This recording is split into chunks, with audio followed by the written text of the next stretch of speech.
video. And welcome to my very first YouTube video ever. I'm gonna try to do an ASMR-ish channel. And today I'm gonna start to read this book. I hope the light is okay. And as some of you may have noticed now, my first language is not English, so I do apologize in advance for any mispronunciation that might happen. And I believe it will happen because this book here has so many different names which I only learned in my native language, which is Portuguese. And anyway, but even so, I hope you all enjoy the video and enjoy this little book. So the name of the book is The History of the World in bite-sized chunks by Emma Marriott, not sure. Anyway, I saw this tiny book in my trip to the British Museum in London.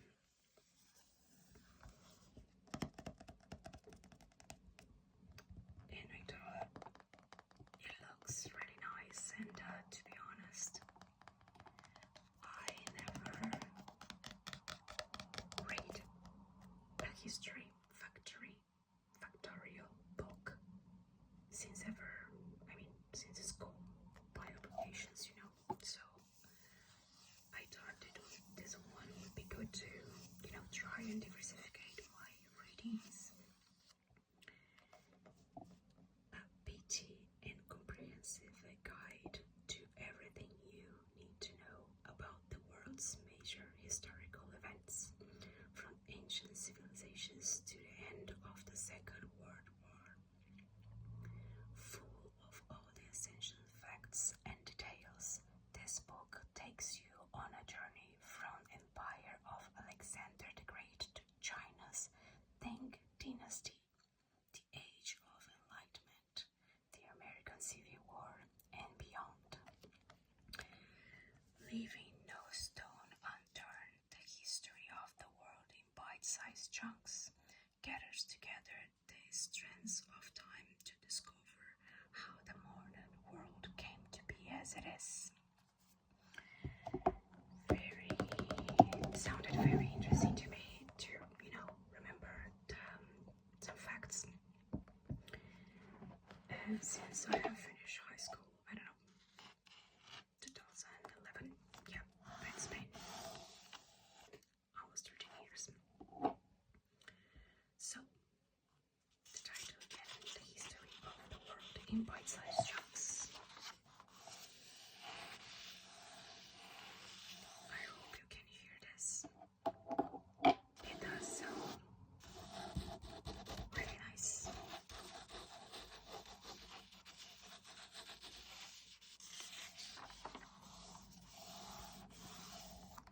So,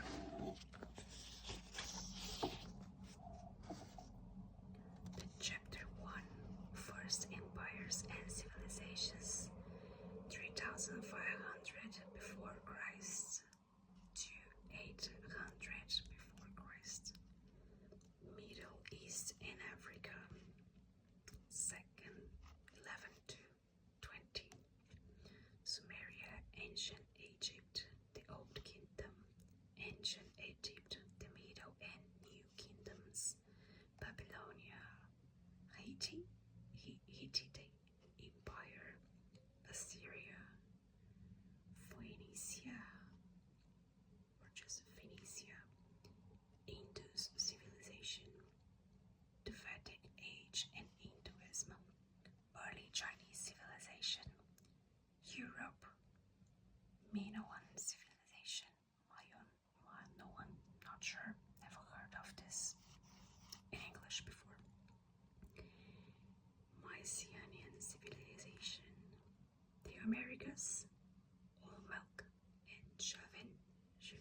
civilization. Again, I do apologize for the pronunciation, guys.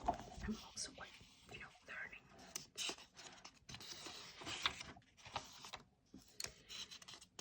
I don't think we're gonna go for the whole chapter anyway today, but yeah.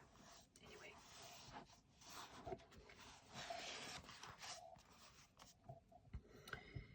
Introduction.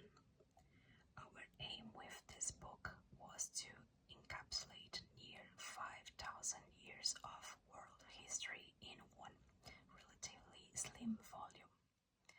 The vast and often complex nature of our global history has to be distilled down into a format both simple and accessible, into a collection of bite-sized chunks. Added to this, we resolve to give due prominence to the world's earliest civilizations and ancient empires, and to provide a history of the world that would also venture beyond the well-trodden path of European history. The familiar stories of European and North American history are, of course, here, from the glories of the ancient Greeks and the Norman invasions to the American Wars of Independence and the Wall Street crash. But we also delve in the events and people of the Far East, Africa, the Middle East, Oceania, not sure, and the Americas, to highlight, albeit briefly, as is the nature of this book, such gems as the Indus civilization in Pakistan, the Tang dynasty in China, the Kush kingdom in North Africa, and Najib Shah in Persia. Each entry is concise but comprehensive, a self-contained morsel of information that can be consumed in its own or digested alongside its fellow entries. We have tried to cover as much as we can within one volume, although it's often more difficult to decide what should be left out than what should stay in. Cross-references are also given in the text to other entries and events, as history is nothing if not interlinked and shaped by what has gone before. We begin with the world's earliest civilizations, of which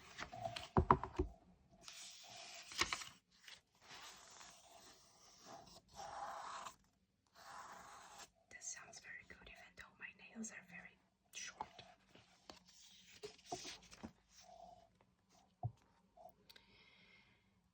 We know relatively little, but which nonetheless have great influence on life today. In the words of historian J.M. Roberts, distant history still clutters up our lives and our thinking. Thereafter, more than 54 centuries of world history are covered right up to 1945, with the entries split into subgroups encompassing the Middle East and Africa, Europe, the Americas, the Far East, and Oceania. I'll have to check it out. What's the name we call in Portuguese? Oceania, but I'm sure in English it's different. Often, modern names of countries and cities have been given, although older names have been retained when deemed more appropriate and familiar to the reader. Our hope is that the history of the world in bite-sized chunks will have pruned away some of the confusing mesh of history in order to get to some of its key facts, from mass migration and conflict to dazzling achievements of the past and the numerous examples of man's tenacity to survive, all of which still influences our thinking in making us who we are today. What we are today. By the author, Emma Marriott. Grateful thanks to Dr. Hilary Stott,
Mesopotamia, now Iraq, known as Sumer, and from these humble beginnings the world's first great civilization formed. Living along the river valleys of Tigris and Euphrates, Mesopotamia is Greek for the land between rivers. Land between two rivers. Sumerian farmers were able to grow an abundance of grain and other crops, the surplus of which enabled them to settle in one place. Sumerians also traded this surplus food for metals and tools with people as far away as present-day Pakistan and Afghanistan, and they dug a network of ditches and canals as drainage canals on their fertile but flood-prone lands. By 3000 BC, a number of city-states had developed in Sumer, the largest being Ur, with a population of 40,000 people. The first known system of writing originated in Sumer, at first pictographic. It gradually evolved into a series of simplified wedge-shaped signs formed using reed stalks and clay tablets. The script came to be called cuneiform, meaning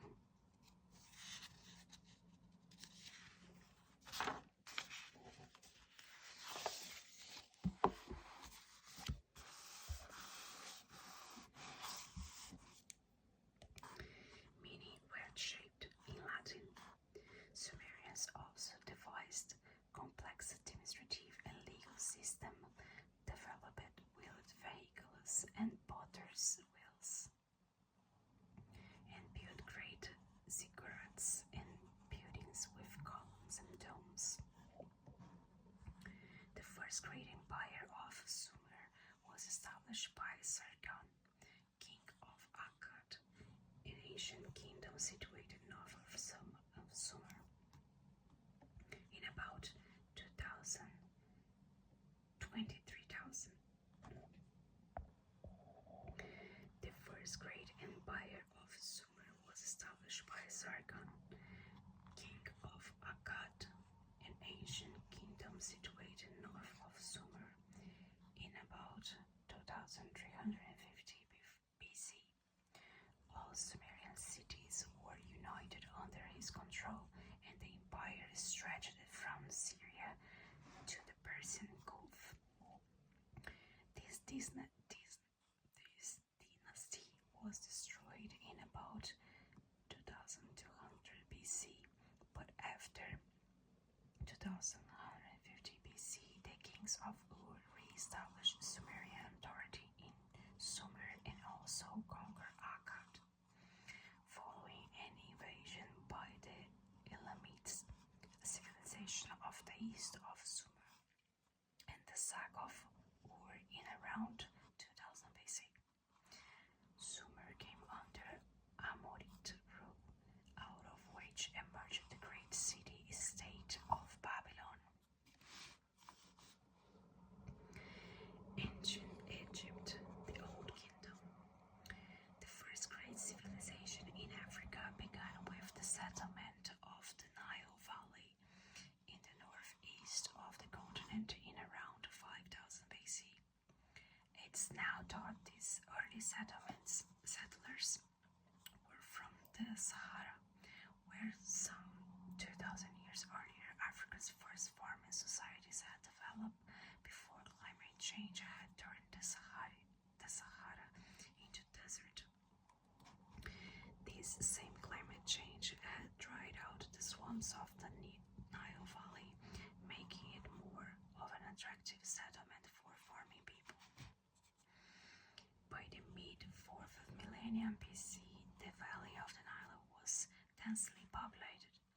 Towns had grown, and the region had been divided into two Egyptian kingdoms. Traditional Egyptian chronology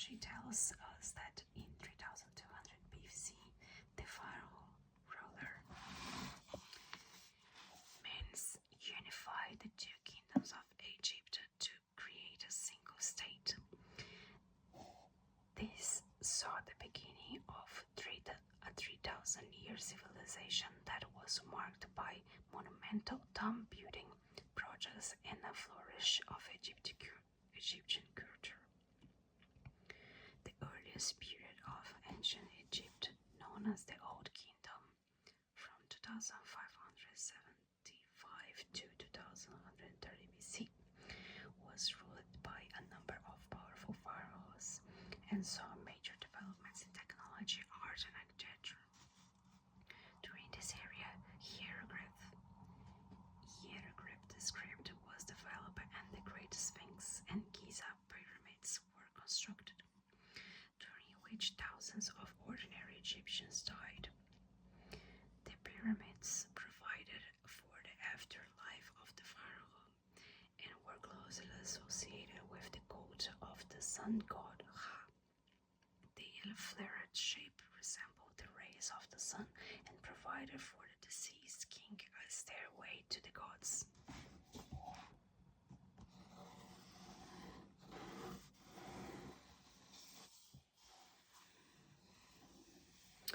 Ancient Egypt, the Middle and New Kingdoms.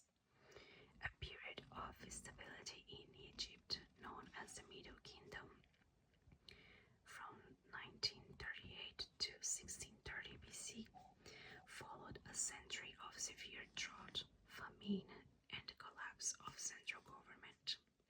Thereafter, Egypt's pharaohs restored the country's prosperity and stability by securing its borders, increasing its agricultural output, and acquiring vast mineral wealth, partly by reconquering land in Lower Nubia that was rich in quarries, and gold mines. This area was known for its jewelry and goldsmith design. The worship of Osiris, god of the death and rebirth, also spread across Egypt, leading to the prevailing beliefs that everyone, not just the pharaohs, would be welcomed by the gods after death.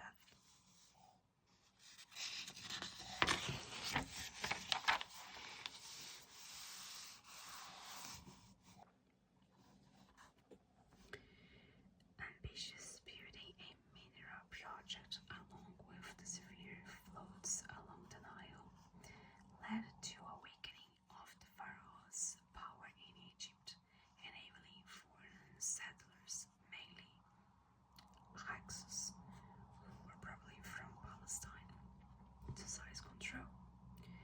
This shift from a bronze to an iron-based economy also contributed to the decline.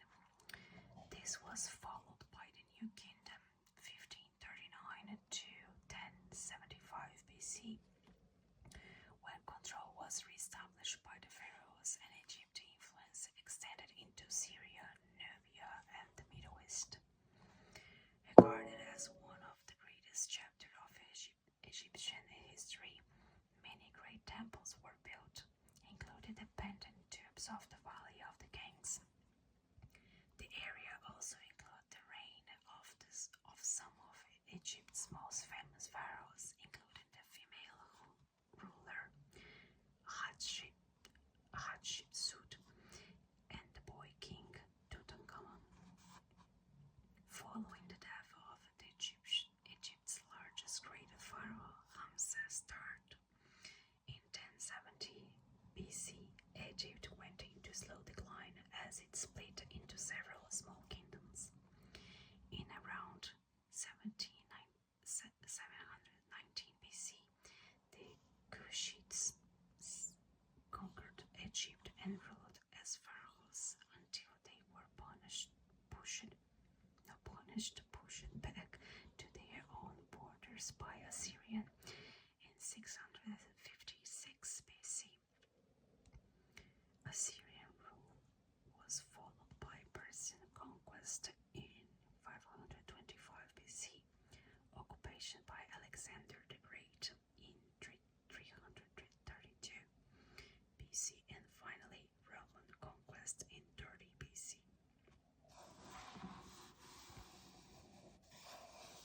Now I think here we can see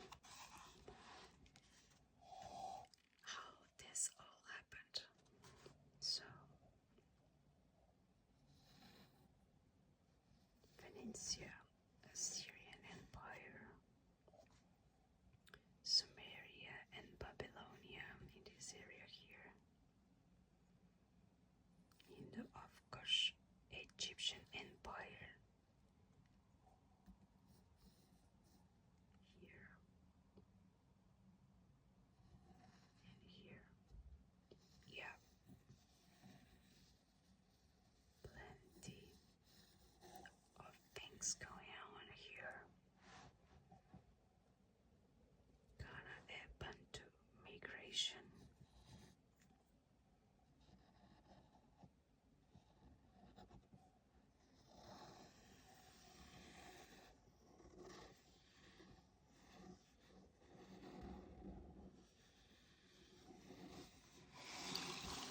Okay, going back.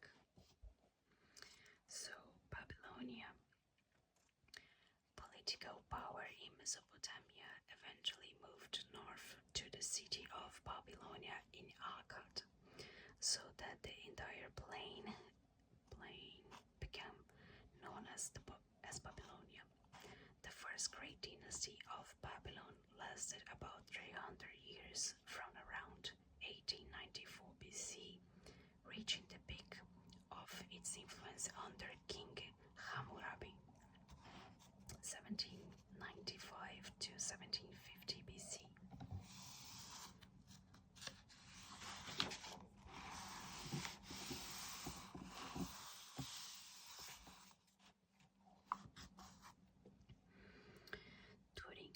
During Hammurabi's rule, the Empire of Babylonia expanded to include all of southern Mesopotamia, including Sumer, and part of Assyria to the north.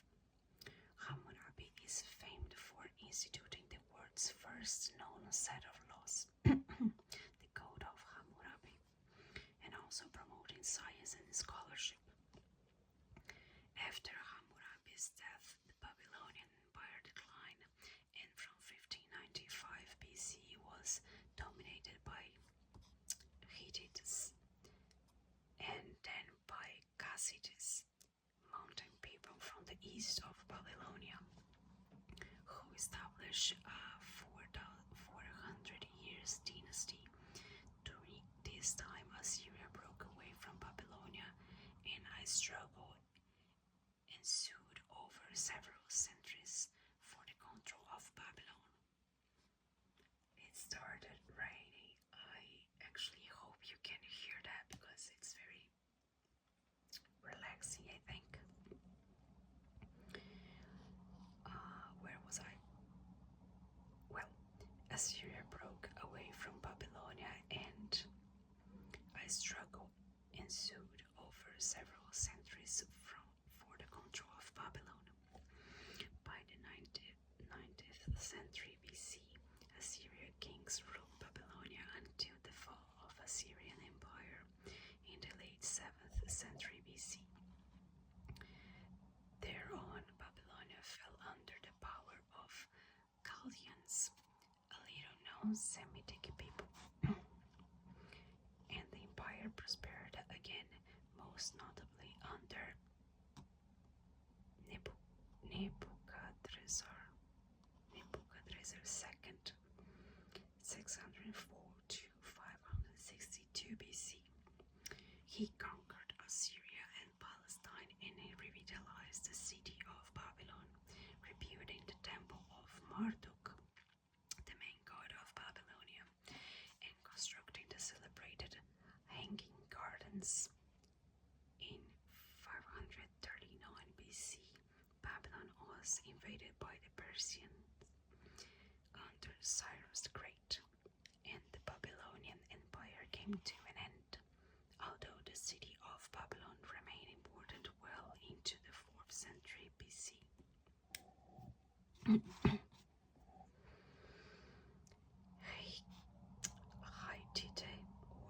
Hittite Empire, the warrior people known as, I will pronounce Hittites, but I have to check.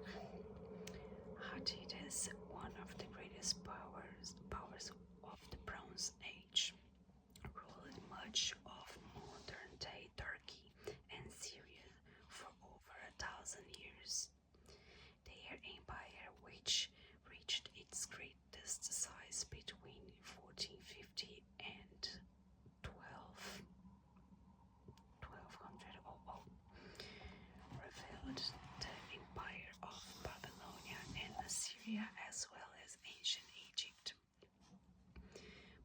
much of what we know about the Hittites stems from the discovery of 10,000 cuneiform clay tablets in Hattusis, Turkey, in 1906.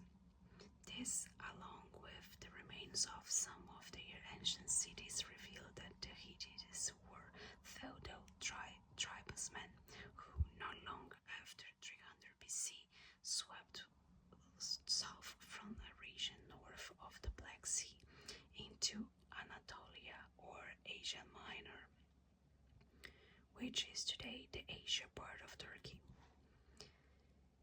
They rode horses and chariots and were equipped with bronze daggers. By 2000 BC, Hittite dominion were united into an empire, which is with its capital at Hattusis. One of the first Hittite king, Hattusili I, 1650 to 1620 BC, invaded Syria, and his successor, Mursili I, sacked Babylon, although he was later killed and Hittite conquests were lost. A still more powerful Hittite empire rose in 1450 BC, and by 1380 BC the great Hittite king Suppiluliuma had built an empire that encompassed Syria almost to Canaan, modern Israel. By the time of the descendants of Muwattalis, Egypt and the Hittite Empire competed over dominance in Syria, which led to a fierce and most famed battle between the Egyptian pharaoh Ramses II and Muwattalis at Kadesh in 1300 BC. It's thought that the Hittites were the first civilization to produce iron on a large scale, using it for tools and weaponry, thus initiating the Iron Age. Although iron wasn't used by most civilizations until several centuries later, Hittite power suddenly collapsed when migrants, including Aegean Sea people, a mysterious coalition of migrants from the eastern Mediterranean, invaded the region 1193 BC.